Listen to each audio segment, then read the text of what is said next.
khilaafkii u dhaxeeyay golaha guurtida Somaliland iyo golaha wakiilada Somaliland ayaa mar labaad cirka isku sii shareeray kadib markii ay golaha guurtida Somaliland soo qabteen sida ay sheegeen xeerar la tahriibiyay oo uu ka mid yahay xeerka maydhista lacagaha. xildhibaano ka tirsan golaha guurtida Somaliland oo warbaahinta la hadlay ayaa ku cambaareeyay golaha wakiilada Somaliland inay gudbiyeen xeerar aan soo marin golaha guurtida waxaanay ugu baaqeen golaha wakiilada Somaliland inay dhowraan sharciga. xildhibaanadani oo hadalkooda sii wata ayaa madaxweynaha Somaliland ugu baaqay inuu soo celiyo xeerar ay sheegeen in sharci darro lagu dhaafiyay. waxa jirta arrin muran sharci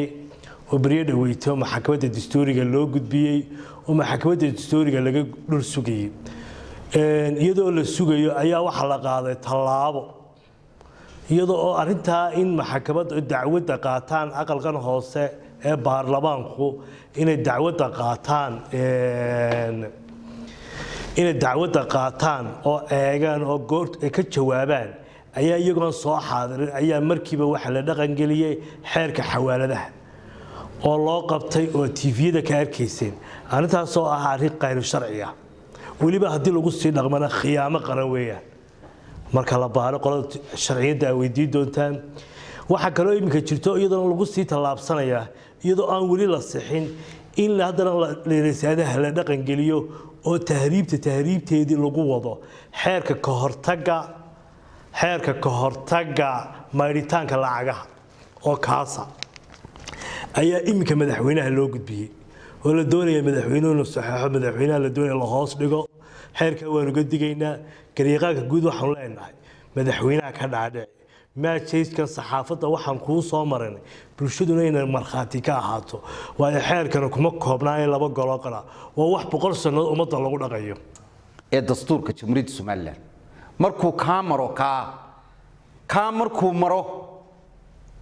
ee waxa uu ku dhawaaqayo uu maro ee madaxweynihii uu saxeexo ayuu dhaqan geliyaa meel ay ku taalaa ma jirto xeer lambar leh haddii ay doonayaan inay madaxweynaha u gudbiyaan xeer aan ku salaysnayn qodobka 8 ee dastuurka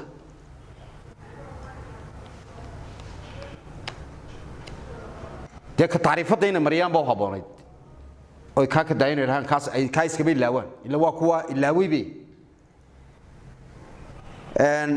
waxaan soo jeedin lahaa anagu muraad kale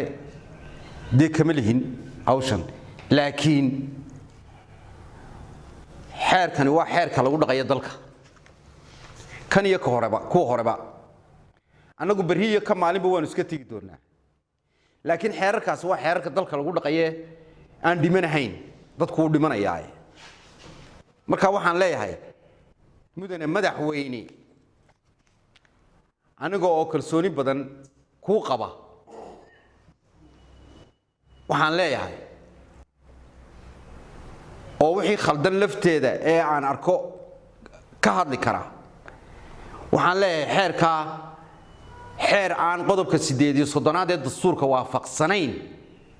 madaxweyne sharci maaha wakiilada waraaqdiina wali ma qaadan go'aan baa laga gaarayay iyagoo aanu tagin bay laba keelo kaas ka mid yahay kaimkan haya ka mid yahay kii xarfada iyo ka maydhista labadaasna way gudbiyeen madaxweynuhu u gudbiyay geesta kale xildhibaanadani ka tirsan golaha guurtida Somaliland ayaa dhaliilay qariiqaanka guud ee qaranka waxaanay sheegeen inuu xeerar aan bulshada anfacaynin u gudbiyay madaxweynaha Somaliland madaxweyne waxaad u fiirsataa oo aad naga eegtaa oo aad labada gool dhex ugu tahay madaxweyne waxa weeye wuxuu gariiqaankaaga guud eegayo madaxweyne eeg waxaan leeyahay gariiqaanka guud kuma fila sharciyada dalka been sheegi maayo kuma fila sharciyada dalka waayo hadduu sharciyada dalka ku filayo dee gole kaliya wuxuu keenay muuqaadeen oo madaxweynaha ma horgeeyeen Ahmed Nur Ciise Maxamed Bulsha TV Hargeysa.